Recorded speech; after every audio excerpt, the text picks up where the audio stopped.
এই রাজ্য সরকারের তো লজ্জা নেই, আর আরো একবার থাপ্পড় খেলো তারা। ছাতা ধরাতে মহুয়া মৈত্রের আপত্তি, একদম পুলিশ কর্তা যখন জুতো খুলে খালি পায়ে খিচুড়ি বিতরণ করেন মুখ্যমন্ত্রীর বাড়িতে, তখন তার আপত্তি হয় না। এখন যাহাই সিপিএম তাহাই তৃণমূল, দুই মিলিয়ে হয়েছে সিপি মূল। মহুয়া মৈত্রের বিরুদ্ধে ক্রিমিনাল চার্জ আনা উচিত। পশ্চিমবঙ্গে ক্রিমিনাল মানে একটাই দল, তৃণমূল কংগ্রেস। কোথাও বিস্ফোরণ হলে বলা হচ্ছে চকলেট বোমা, কোথাও বলা হচ্ছে গ্যাস সিলিন্ডার ফেটে গেছে। অর্থাৎ যে কোনো এই দুর্ঘটনা, এই বিস্ফোরণগুলোকে ছোট করানোর একটা প্রয়াস আমরা দেখছি এই রাজ্য সরকার বারে বারে করে এসেছে। সারা রাজ্যে এখন শিল্প নেই, চাকরি নেই, বোমা, বন্দুক, গুলি এগুলো হচ্ছে এখন মমতা বন্দ্যোপাধ্যায়ের তৃণমূল সরকার এটাকে কুটির শিল্পে পরিণত করেছে। এখন বোমা এগিয়ে বাংলা, ঠেলা সামলা। ইতিমধ্যে সন্দেশখালী নিয়ে বড় রায় দেওয়া হচ্ছে সুপ্রিম কোর্টের তরফ থেকে, এবং সুপ্রিম কোর্ট থেকে রাজ্য সরকারকে সরাসরি বলা হচ্ছে যে কেন একজনকে বাঁচানোর চেষ্টা করা হচ্ছে। দেখুন, এই কথা তো বারে বারে আমরা বলে এসেছিলাম। এই রাজ্য সরকারের তো লজ্জা নেই, আর আরো একবার থাপ্পড় খেলো তারা। ইতিমধ্যেই আমরা বলেছিলাম যে সন্দেশখালীতে মহিলাদের ওপর নিগ্রহ, তাদের উপর অত্যাচার, তাদের দিয়ে বিশেষ রকমের পিঠে বানানো এটা হয়েছে। তাদের জমি কেড়ে নেওয়া হয়েছে সন্দেশখালীর মানুষের, এবং সেখানে শেখ শাহজাহানকে বা ওদের মতন আরো কিছু এই জমি মাফিয়া যারা মহিলাদের অত্যাচার করে তাদেরকে বাঁচাতে এই রাজ্য সরকারের এত গরজ কিসের? যে আমার আপনার করের টাকা খরচ করে তারা সুপ্রিম কোর্টে গেছেন সন্দেশখালীর কেসটাকে আটকাতে। আজকে মাননীয় সুপ্রিম কোর্ট যথোপযথ জবাব দিয়েছেন। আমরা ধন্যবাদ জানাই মাননীয় সুপ্রিম কোর্টকে যে সন্দেশখালীর মায়েরা, সন্দেশখালীর মেয়েরা বিচার পাবেন।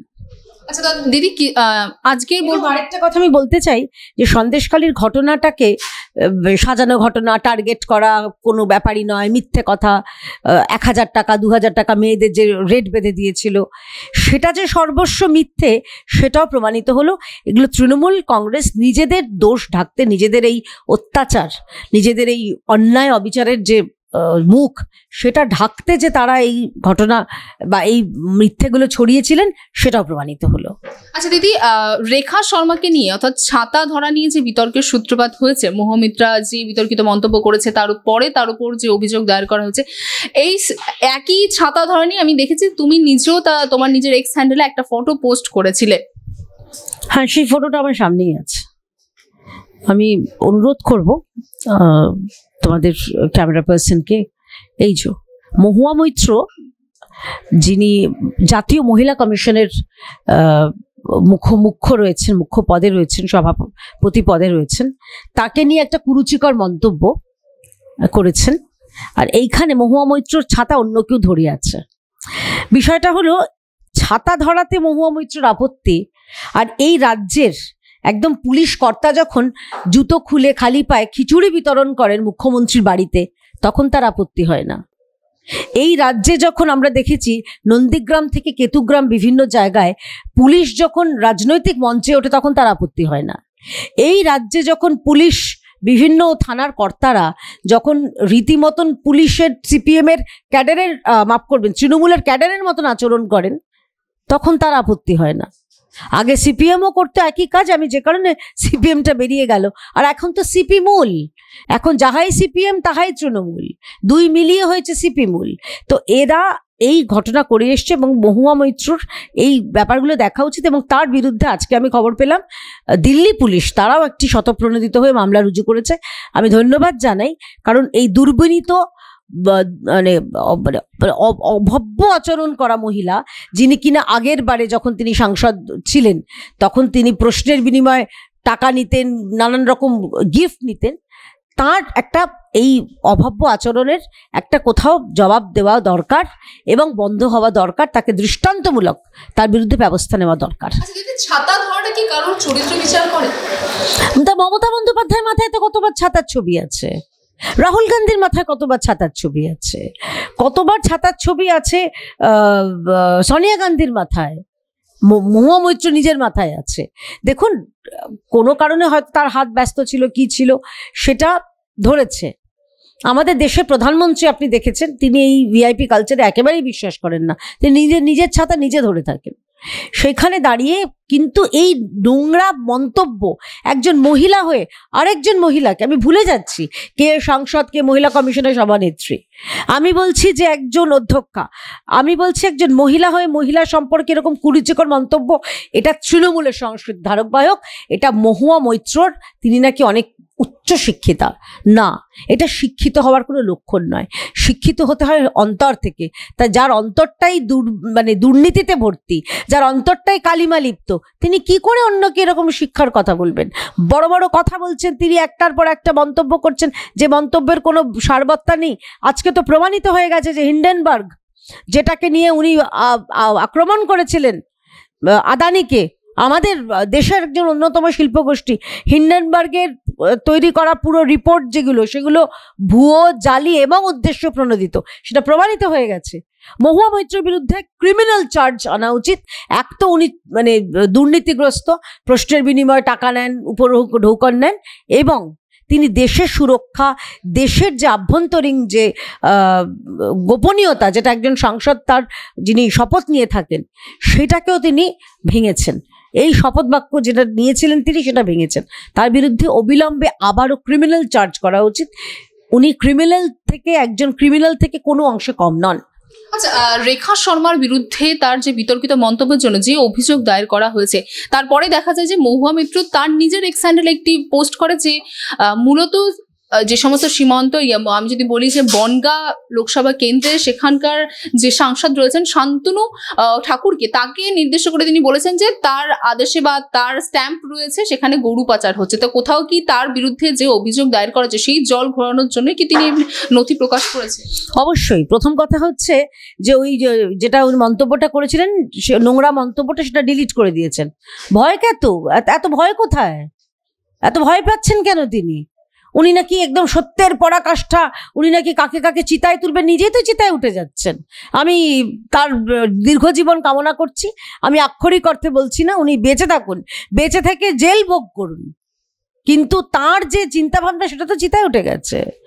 আর এখন উনি নিজের দিক থেকে নজর ঘোরানোর জন্য সেটা করছেন। আমার মনে হয় মাননীয় যে কেন্দ্রীয় প্রতিমন্ত্রী রয়েছেন, তিনি তার ইতিমধ্যেই একটা জবাব দিয়েছেন। ইতিমধ্যে তিনি একটা এক্স হ্যান্ডেলে পোস্টও করেছেন যে তৃণমূলের বহু নেতা এরকম পারমিশন মাঝে মধ্যে দিয়ে থাকেন, এক। আর দ্বিতীয় কথা হচ্ছে তিনি তার বিরুদ্ধে কি কি ব্যবস্থা নেবেন, মহুয়া মৈত্রের বিরুদ্ধে মানহানির মামলা করবেন বা কি করবেন, সেটা পরবর্তীকালে তিনি ঠিক করবেন। কিন্তু একটা জিনিস পরিষ্কার, যে মহুয়া মৈত্র যখন তিনি প্রথমবার সাংসদ ছিলেন, তখন তিনি দুর্নীতিগ্রস্ত, টাকা নিতেন এবং একটা বিশেষ শিল্পগোষ্ঠীকে সুবিধা পাইয়ে দিতে একটা শিল্পগোষ্ঠীকে আক্রমণ করেছিলেন। মহুয়া মৈত্র তিনি এখন বিভিন্ন জায়গায় বিভিন্ন সময় নোংরা কথা, অশালীন মন্তব্য, কুরুচিকর মন্তব্য এবং আক্রমণ করা, মিথ্যে আক্রমণ করা, এইগুলোতে এখন এবারে হাত পাকাচ্ছেন। সেটার পেছনে নিশ্চয়ই কারোর শিল্পগোষ্ঠীর বা কারোর মদত রয়েছে, যাদের ইন্টারেস্ট রয়েছে, সেটাও খুঁজে বার করা হবে এবং তার বিরুদ্ধে আবারও বন্দোবস্ত নেওয়া হবে। আচ্ছা, ভারতীয় ন্যায় সংহিতা যে 89 ধারায় তার বিরুদ্ধে যে মামলা রুজু করা হয়েছে, আমরা দেখেছিলাম যখন এই 3 ফৌজদারি আইন আনা হয়েছিল 1 জুলাই, এই তৃণমূলপন্থী আইনজীবীরাই তার বিরোধিতা করেছিল। তো কোথাও কি তারা বুঝতে পেরেছিল যে এই আইন তাদের বিরুদ্ধে কাজ করবে? স্বাভাবিক। দেখুন, এই যে একদম ব্রিটিশ সময়কার, মান্ধাতার সময়কার যে আমরা আইপিসি এত বছর ব্যবহার করছি, সেই এক নরেন্দ্র মোদীকেই প্রয়োজন হলো প্রায় 70 বছর পরে নতুন করে আমাদের যে আইনকে পুনর্গঠন করে, যেগুলো এই সময় উপযোগী। অর্থাৎ সেই সময়কার আইন এখন অনেক সময় পাল্টে গেছে। এখন আমাদের জীবনযাত্রা থেকে শুরু করে ক্রাইমের যে ধরন, সেগুলোও বেড়েছে, অনেক রকম হয়েছে। সাইবার ক্রাইম, দেখুন যে সময়টা তৈরি হয়েছিল ইন্ডিয়ান পিনাল কোড, সে সময় সাইবার ক্রাইম ছিল না। এখন সাইবার ক্রাইম একটা অন্যতম বড় অপরাধ। যেই অপরাধে যে এই হিন্ডেনবার্গ যেগুলো করেছে, সেগুলোও সাইবার ক্রাইমের আন্ডারে, এবং তাদের বিরুদ্ধে কি কি বন্দোবস্ত নেওয়া যেতে পারে, প্লাস আমাদের আন্তর্জাতিক ক্ষেত্রে, প্লাস বিভিন্ন ক্ষেত্রে, ক্রিমিনালদের ক্ষেত্রে, বিশেষ করে আমাদের দেশে। তো সেইখানে ক্রিমিনালদের ক্ষেত্রে ব্যবস্থা নেওয়া হলে স্বাভাবিক তৃণমূল তো ভয় পাবেই। আমি এগুলোর কেন আমি আপনাকে ভূমিকা করলাম, কারণ ঘুরে ফিরে যখনই ক্রিমিনাল কথা হবে, পশ্চিমবঙ্গে ক্রিমিনাল মানে একটাই দল, তৃণমূল কংগ্রেস। পশ্চিমবঙ্গে দুর্নীতি মানে একটাই দল, তৃণমূল কংগ্রেস। পশ্চিমবঙ্গে চিটিংবাজি মানে একটাই দল, তৃণমূল কংগ্রেস। সব মিলিয়ে দাঁড়িয়ে একটা জিনিস পরিষ্কার, যে এই তৃণমূল কংগ্রেসের বদান্যতায় যে এরকম চুরি, দুর্নীতি, রাহাজানি, এত ক্রিমিনাল কাজকর্ম হচ্ছে, তো সেখানে তারা তো ভয় পাবেনি। কারণ এই নতুন আইন যেটা প্রণয়ন হয়েছে সেটা আরো কঠোর। ক্রিমিনালদের জন্য, ধর্ষকদের জন্য, যারা এরকম পিটুনি দিয়ে মেরে ফেলছে মানুষকে, তাদের জন্য অত্যন্ত কঠোর আইন। তাই তৃণমূলরা তো ভয় পাবে, তাজিমুলরাও ভয় পাবে, আর যারা মাথা ভাঙায় ঘটনা ঘটিছে তারাও ভয় পাবে। আচ্ছা দিদি, একটু অন্য প্রসঙ্গে যাবো, যে ইতিমধ্যে এনটির তরফ থেকে যে মূলত ভূপতিনগরে যেটা হয়েছিল সেই ঘটনা নিয়ে তারা প্রথম চার্জশিট পেশ করেছে, এবং দেখা যাচ্ছে সেখানে কার্যত একটা ত্রাসের রাজত্ব কায়েম করেছিল তৃণমূল নেতারা। যে ঘটনার কেন্দ্রেই ছিল একটি বোমা বিস্ফোরণ, এবং সেই বোমা বিস্ফোরণকে মমতা বন্দ্যোপাধ্যায় বলেছিল চকলেট বোমা। ঠিক। দেখুন, আমার অদ্ভুত লাগছে যে রাজ্যের যিনি পুলিশ মন্ত্রী, যিনি মুখ্যমন্ত্রী, তিনি এইরকম একটা অভিঘাত, যেই ভূপতিনগরের যে বিস্ফোরণে তৃণমূলের যে বুথ সভাপতি, যার বাড়িতে কিনা বিস্ফোরণটি হয়েছিল, প্রায় 1.5 কিলোমিটার দূরে তার ছিন্ন বিচ্ছিন্ন দেহ পড়েছিল, তার নাম রাজকুমার মান্না। আমরা সেই ঘটনার কথা ভুলিনি। এই ভয়ঙ্কর চিত্র আমরা চোখের সামনে ভাসে আমাদের। মমতা বন্দ্যোপাধ্যায় এইরকম বড় বিস্ফোরণকে বলছেন চকোলেট বোমা। অর্থাৎ উনি এই বিষয়টাকে লুকোনোর চেষ্টা করছেন। পরবর্তীকালে আমরা দেখলাম, যখন এই বছরেরই এপ্রিল মাসে যখন এনআইএ এর প্রতিনিধিরা গেলেন যে অন্যতম অভিযুক্ত যে বলাই মাইতি, তাকে গ্রেপ্তার করতে, সে বলাই মাইতিকে আটকানোর জন্য আবার মহিলাদের এগিয়ে পুরো সন্দেশখালী স্টাইলে, এবং তাকে যাতে না গ্রেপ্তার করে নিয়ে যাওয়া হয়, তা এনআইএ প্রতিনিধিদের উপর মারের হামলার একটা ছক, সেই ছক বানচাল করে এনআইএ সন্দেশখালী থেকে শিক্ষা নিয়ে তারা রীতিমতন বলাই চরণ মাইতিকে তারা নিয়ে এসে গ্রেপ্তার করে এত তথ্য পাচ্ছেন। এখানে এনআইএর একদিকে যেরকম তাদের পারদর্শিতা, অন্যদিকে অপদার্থতা দেখছি রাজ্যের প্রশাসন এবং রাজ্য সরকারের, রাজ্যের পুলিশ এবং প্রশাসনের। পুলিশ মন্ত্রীকে মমতা বন্দ্যোপাধ্যায়, তিনি এগুলোকে আড়াল করার চেষ্টা করছেন। কোথাও বিস্ফোরণ হলে বলা হচ্ছে চকলেট বোমা, কোথাও বলা হচ্ছে গ্যাস সিলিন্ডার ফেটে গেছে, কোথাও বকটুইতে যখন মানুষ পুড়ে যাচ্ছে তখন তিনি বলছেন, অনুব্রত মণ্ডল, লটারি মণ্ডল, তিনি বলছেন যে টিভিতে শর্ট সার্কিট লেগে মানুষ পুড়ে যাচ্ছে। অর্থাৎ যে কোনো এই দুর্ঘটনা, এই বিস্ফোরণগুলোকে ছোট করানোর একটা প্রয়াস আমরা দেখছি এই রাজ্য সরকার বারে বারে করে এসেছে। আমি গ্যাস সিলিন্ডারটা বলে, আপনার নিশ্চয়ই মনে আছে, শুরুতেই বলা হয়েছিল খাগড়াগড়ে ওটা গ্যাস সিলিন্ডারের বিস্ফোরণ। আমরা পরবর্তীকালে নানান রকম বিস্ফোরণ দেখেছি, আমরা এগরার ভয়াবহ বিস্ফোরণ দেখেছি, এবং কাকতালীয়ভাবে অধিকাংশ এই বিস্ফোরণগুলো হচ্ছে তৃণমূল নেতাদের বাড়িতে। কেন? সেখানে কি কাজ করা হয়? কত বাজি তৈরি হয়? নাকি সেখানে এমন বিস্ফোরক তৈরি করা হচ্ছে, যেটা ওই আপনি বললেন, যেটা এনআইএ ছত্রে ছত্রে তাদের চার্জশিটে দিয়েছেন, যে এলাকার মানুষদের ভয় দেখানোর জন্য কি করবেন না, ভয় দেখিয়ে ভোট কিনবেন। এইভাবে মানুষকে ভয় দেখিয়ে, মানে এটা তো একরকমের ভোট লুটি বলতে পারি। তো সেইখানে দাঁড়িয়ে এই যে ঘটনা, মমতা বন্দ্যোপাধ্যায়ের বিরুদ্ধে কঠোর ব্যবস্থা নেওয়া উচিত, যে কি কারণে তিনি এই রকম একটা বিস্ফোরণকে শুধুমাত্র চকোলেট বোমা বলে হালকা করতে চেয়েছিলেন, এই উত্তর তাকে দেওয়া উচিত। যে চকলেট বোমার কথা বলা হচ্ছে, সেই চকলেট বোমায় প্রাণ হারাচ্ছে, এবং দেখা যাচ্ছে তাহলে কি সেই চকলেট বোমা এখন মারাত্মক জায়গায় পৌঁছায়নি, এবং এই চকলেট বোমা তাহলে পশ্চিমবঙ্গে থাকার অনুমতি কি করে পাচ্ছে? এক বিশেষ ধরনের চকলেট বোমা।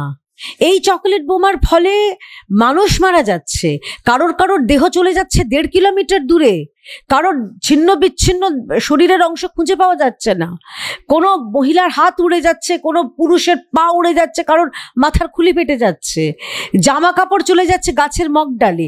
এ এক অদ্ভুত ধরনের চকলেট বোমা। এই চকলেট বোমা কালী পুজোতে ব্যবহৃত হয় না, বা দীপাবলিতে ব্যবহৃত হয় না।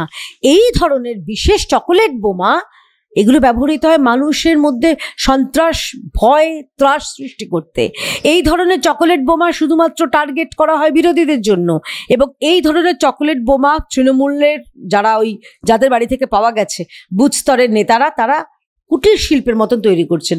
তখন পশ্চিমবঙ্গে তো অন্য কোনো শিল্প নেই, পশ্চিমবঙ্গে না আছে চাকরি, না আছে শিল্প, সবাই চলে যাচ্ছে অন্যান্য রাজ্যে।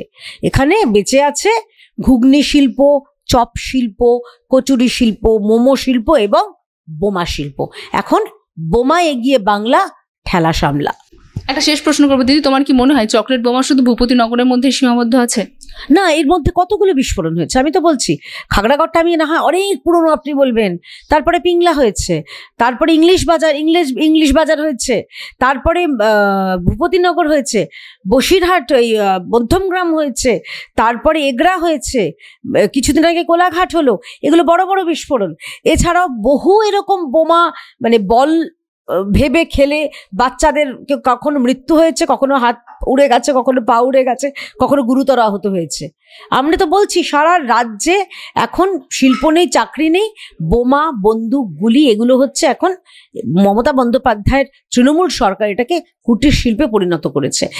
আমি ধন্যবাদ জানাচ্ছি এনআইএর সেই সমস্ত প্রতিনিধিকে, এত প্রতিবন্ধকতা সত্ত্বেও মমতা বন্দ্যোপাধ্যায়ের যে যাদের সেফগার্ড করছেন, সে শাহজাহানের মতন এখানেও এই বলাইচরণ মাইতি এদের মতন যারা এই সোকল চকোলেট বোমা মানে তৈরিতে তারা সিদ্ধহস্ত, তাদেরকে গার্ড করার চেষ্টা করা সত্ত্বেও সেগুলোকে ব্যর্থ করে দিয়ে এনআইএ গ্রেপ্তার করেছে, সত্যিটা বার করেছে।